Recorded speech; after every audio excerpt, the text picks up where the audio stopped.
Kaixo, arratsaldeon, eta ongi etorri komunikabideetako ordezkariok. EH Bilduk antolatu duen hitzaldi zikloaren aurkezpena egingo dizuegu. Lazkautar guztiok konbidatzen zaituztegu antolatu dugun hitzaldi ziklora. Nork bere zilborrari begiratu eta bere parrokiarentzat antolatu ohi ditugu eskuarki ekitaldiak, baina oraingo honetan interesa duen edonork ateak irekita dituela azpimarratu nahi dugu. Interesatzen altzaizu historia, elikadura, gazten edo zaharren egoera, energia jasangarria, kirola, ingurumena, landa eremuaren garapena, feminismoa, nola errespetatu hirigintzan ingurumena eta ikuspegi soziala, hizkuntza, hezkuntza, hitz batean, Lazkaoren garapena interesatzen bazaizu, Lazkao garatuz deitu dugu hitzaldi zikloa, gonbidatu zaude, gure hitzaldi ziklo osora eta hitzaldietako bakoitzera. Hitzaldi zikloak urtebete inguruko iraupena izango du. Datorren astean hasi, apirilaren 6an, hain zuzen ere, eta 2023ko udaberrian amaitu. Hilean behingo maiztasuna izango dute hitzaldiek, hileko hitzaldi bat.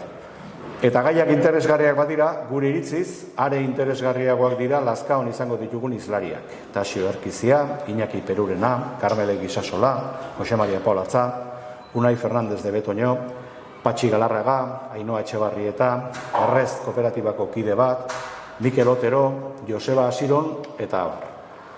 Gaurkoan, xehetasun guztiekin 3 hitzaldi aurkeztuko dizkizuegu. Apirilekoa, maiatzekoa eta ekainekoa. Udan atsedena hartuko dugu eta emango dizuegu, eta udazkenean berriro ekingo diegu falta diren hitzaldiei. 3 zinegotzik aurkeztuko dizkizuete lehenengo 3 hitzaldi horietako bana. Marije Insaustik, lehenengoa apirileko hitzaldia. Bai, apirilaren 6an, gaur 8, Taxio Erkizia izango dugu Lazkaon. Hitzaldiaren gaia elikadura burujabetza da. Berak idatzia da jan eta jabe izenburu jostaria, eta han azaltzen dituen ideiez mintzatuko zaigu. Garraiolariak greban daude. Egoera luzatzen bada eta munduaren beste muturretik naiz penintsularen hegoaldetik elikagairik iristen ez bazaigu, zer jan behar dugu. Nola elikatuko gara. Egoera honek bikain ikusarazi digu zeinen ziurgabea den egungo egoera eta zeinen garrantzitsua den elikaduran ere burujabe izatea. Ondoren, Maialen Amundaranek, maiatzeko hitzaldia.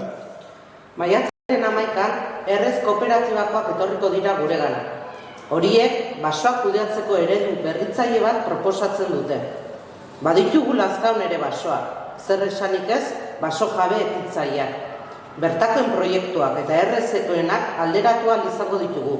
Izan ere, ingurumenak betidanik eskatu bagaitu, Europak 2030erako ezarriak duen CO2 mailak nahitaezko bihurtu du basoak bikaintasunez kudeatzea. Gutako gehienok oraindik gehienez 2 belaunaldi egin behar dugu gora baserritar bat topatzeko. Beraz, esan dezagun geure baitan ditugula lurrarekiko, landarekiko eta basoekiko atxikimendua. Zer egin dezakegu horiek ez galtzeko? Hori maiatzeko hitzaldia, eta ondoren ekainekoa Josu Sarriegi zinegotziak aurkeztuko digu. Ekainaren 15ean Iñaki Perurena, Karme Gisasola eta Jose Maria Paulatza izango ditugu solasaldian. Kirola izango dute mintzagai jakinak. Kirolak hainbat dimentsio ditu. Osasunarekiko lotura, azpiegituren beharra, kazetaritzan duen lekua, herri baten osaeran duen protagonismoa. Saioaren gidari izango den Jose Maria Paulazaren esku utzi dugu gaia, eta berak eramandako bidetik joango gara.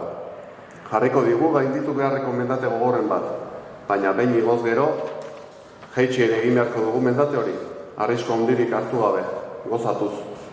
Bestalde, 2 protagonistak direnak izan da, harri kontuak ere ez dira urrut izango. Eta horiek dira, oraingoz, antolatu ditugun hitzaldiak, gehiago ere baditugu antolatu abartuta, udazkenetik aurrera, baina horien xehetasunak aurrerago emango dizkizuegu. Berriro gogorarazi, Lazkaotar guztiok zaudutela gonbidatuta, eta ez Lazkaotarra bakarrik, inguruko herrietako ere etorri nahi baduzue, orain ez daukazue, herrien arteko mugaren aitzakiarik eta.